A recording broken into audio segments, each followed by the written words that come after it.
Olha quem tá aí, Baba Sidney. Olá, Odara Seja querida. bem-vindo. Muito obrigado. Nosso muito doce obrigado. humilde lar. Muito obrigado, estou muito feliz por estar aqui. Nós vamos trazer um tema extremamente relevante. Como fazer para inserir a religiosidade na vida das crianças desde a primeira infância?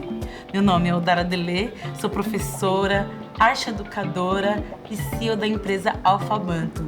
Hoje eu vou trazer um convidado mais que especial, o Babalorixá Sidney. Olá, muito obrigado pelo convite, estou muito feliz por estar aqui. Sabe que esses assuntos nos são muito caros e eu já começo agradecendo pela oportunidade. Eu que agradeço e gostaria muito que o senhor se apresentasse, falasse da sua trajetória, experiência, para as pessoas entenderem o quanto é relevante esse tema. Eu tenho atuado em 3 frentes, como professor, pesquisador, como babalorixá e como ativista. Não é? E a vida toda eu estive em sala de aula, desde o ensino fundamental 2 até o ensino superior.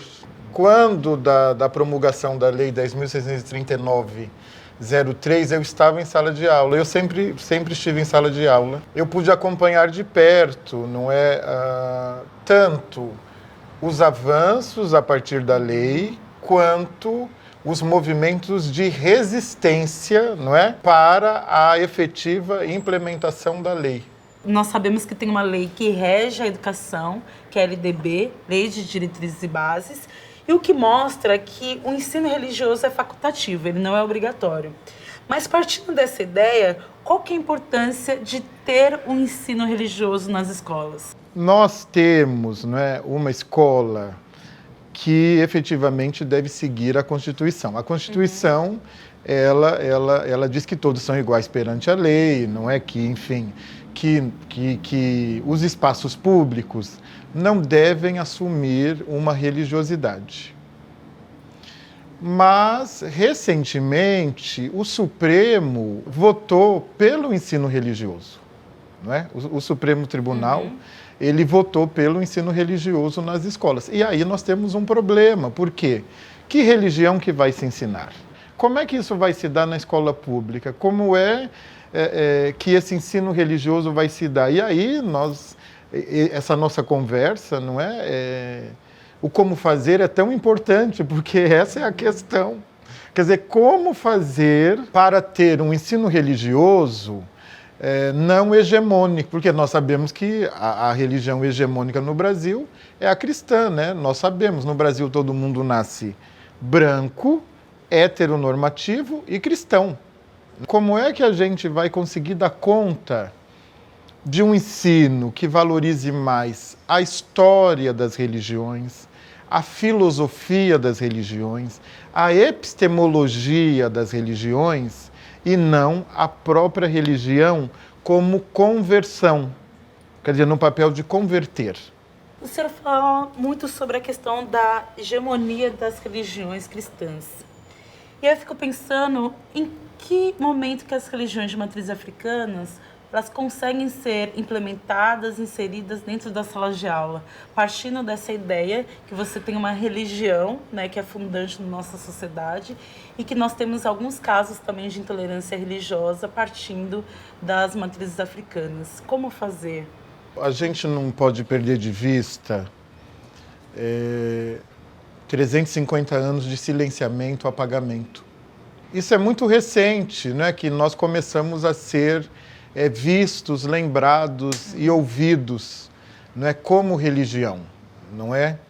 Até ontem nós éramos tribo, nós éramos primitivos, nós éramos pagãos. Ainda somos, não é, aos olhos e ouvidos de uma grande maioria, a verdade seja dita. Porque na base dessa leitura, dessa construção discursiva está o racismo. Isso está posto, não é? Nós precisamos efetivamente desse movimento de visibilidade, de representatividade e de negação de tudo o que esse poder hegemônico diz sobre nós. Porque, para o bem da verdade, o que as pessoas sabem sobre nós de comunidade tradicional de terreiro, não foi dito por nós, foi dito pelo outro. Sim. Pelo outro, sobretudo, que quer que nós fiquemos neste lugar subalternizado. Não é? Então, nós não estamos muito longe do século XVIII, do século XIX. Nós não estamos muito longe de um processo histórico de escravidão. Nós continuamos. Quer dizer, a voz da escravidão continua ecoando até aqui. Tudo que sabem sobre nós, que pregam sobre nós, que dizem sobre nós, as mentiras contadas sobre nós, são as mesmas mentiras contadas para justificar a escravidão. Isso me lembra uma situação da proibição do livro da autora Kilsan de Oliveira, em que era um livro que falava, se eu não me engano, sobre os orixás, sobre o Obás, e que as mães e a direção, na verdade, se mobilizou para tirar o livro. E aí eu gostaria muito de que o senhor falasse sobre essa movimentação que nós precisamos fazer enquanto educadores de desmistificar o olhar demonizante dos orixás, principalmente de Exu. E como fazer isso? Como realizar esse movimento, mesmo pelos profissionais que não são adeptos ao candomblé? Todo cidadão precisa entender que o racismo, embora seja voltado contra nós, não é? Corpos pretos e pretas desumanizados, ele afeta todos. Ele afeta relações, não é? Uhum. Ele afeta a humanidade de seres humanos. Então, os educadores precisam ser generosos, não é? E comprar efetivamente essa luta, não é? Nós precisamos levar para a sala de aula autores e autoras negros e negras. Nós precisamos trabalhar com esses livros, com essas temáticas, não é? Até para proteger as crianças. Nós sabemos disso, não é novidade, e não é pequeno o número de crianças que querem alvejar as suas peles. Crianças pretas que querem alvejar as suas peles, não é? Crianças que acordam um dia e falam, eu não quero ser mais... não quero ser mais dessa cor, eu não quero mais esse cabelo. Por quê? Porque não tem representatividade, não é? Porque essas crianças não se veem na televisão, não é? Porque essas crianças são efetivamente discriminadas em sala de aula, às vezes também pelos próprios professores desavisados. Eu não estou dizendo que é sempre um processo consciente. Grande parte da postura racista é inconsciente, quer dizer, ela não é uma postura, eu vou ser racista, não é? Porque, na verdade, todo branco e toda branca é racista, não é? Todos são racistas, não é? Todos são, não é? Porque é um vírus, o racismo é um vírus, ele está introjetado, não é? E eu estou falando isso de coração aberto, não é para criminalizar, você conhece meu discurso? Sim. E é para chamar mesmo, venha conosco, entenda. Ele escraviza, não é? Ele mata, não é? Ele acaba com a autoestima das crianças, não é? Então, tudo que nós temos é resultado de ausência, efetivamente, de uma luta antirracista. Então, não tem jeito. Agora, a gente vai ter que, todo mundo, comprar essa briga. Duas coisas que eu fico pensando e que eu vivenciei em sala de aula, né?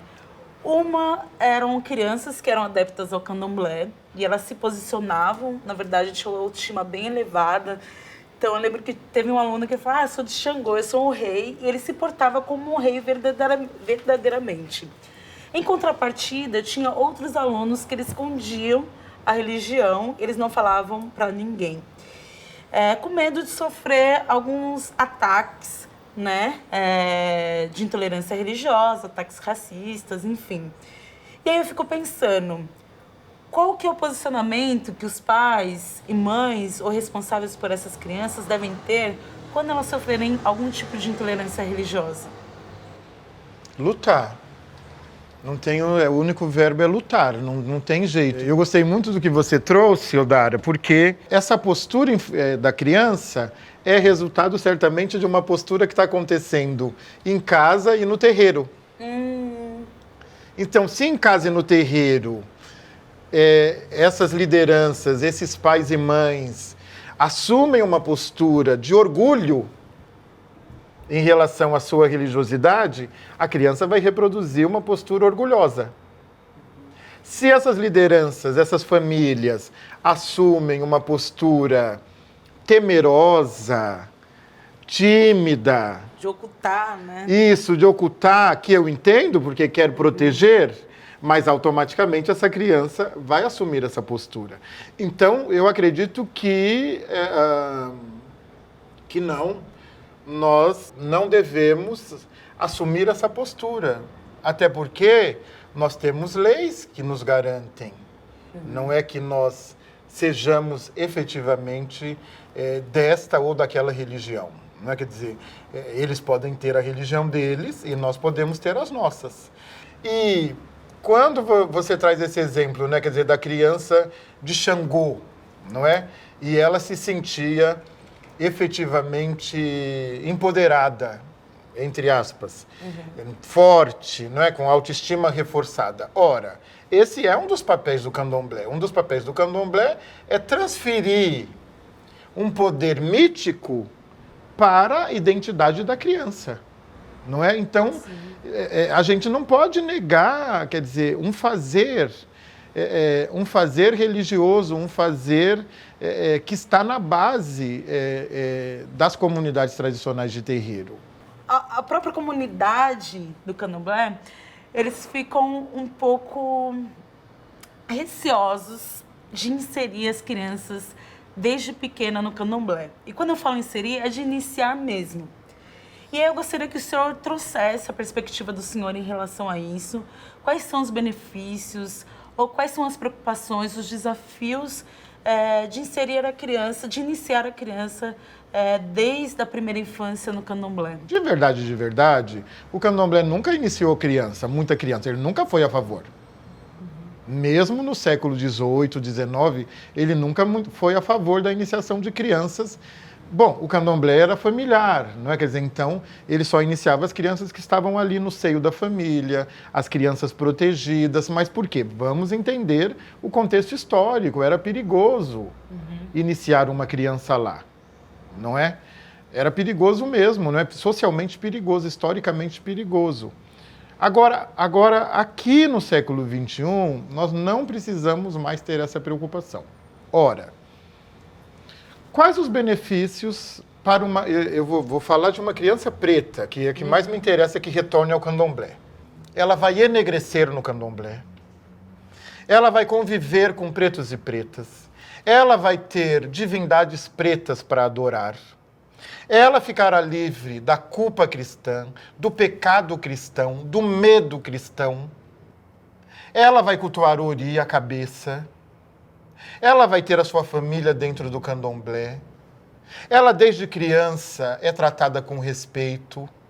Então, eu não consigo ver, de verdade, eu não consigo vislumbrar impedimento. E eu estou falando com conhecimento de causa, porque a comunidade a qual eu estou à frente tem muitas crianças, não é? E elas brincam alegremente, elas brincam de já ser mãe de santo, outros, o menino já aprende a tocar. Essa brincadeira é clássica, né? Não é? Quem nunca estava na casa de candomblé não brincou de A brincadeira clássica, a dança. O quanto nós perdemos quando uma criança preta se torna neopentecostal? O quanto nós perdemos? Essa é a questão, não é? Nós vamos deixar que as nossas crianças... Porque há um discurso também. Quando eles crescerem, eles escolherão. Não, isso é mentira.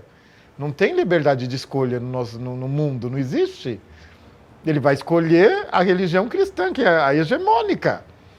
Aí você vai me falar que foi escolha? Quer dizer, quando é a cristã, é escolha. E quando é a nossa, é imposição. É maravilhoso ouvir tudo isso, é maravilhoso compreender como as nossas crianças elas podem ter a possibilidade de se conectar com a ancestralidade a partir da religião. Eu agradeço também vocês por assistir mais um episódio. Não se esqueçam de se inscrever no canal. Qualquer pergunta, qualquer dúvida, venham novamente aqui nos comentários, compartilhe com os colegas, com os amigos. E ainda mais, não esqueçam de seguir nossas redes sociais, Facebook e Instagram. Alguns conteúdos que nós temos aqui nos vídeos, muitas vezes, são reelaborados nas redes sociais, Instagram e Facebook. Então, não percam a oportunidade de se aprofundar mais sobre o tema. É isso. Muito obrigada. Como fazer. Baba Sidney, um presentinho pro senhor. Alfabeto. Muito obrigado.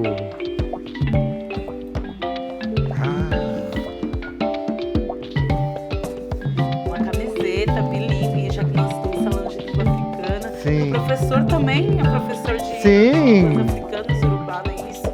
Meu cabelo tem um poder poderoso. Sim. E muito importante nesse momento, não é? Amei, amei, amei. Algodão puro, gente. Delícia.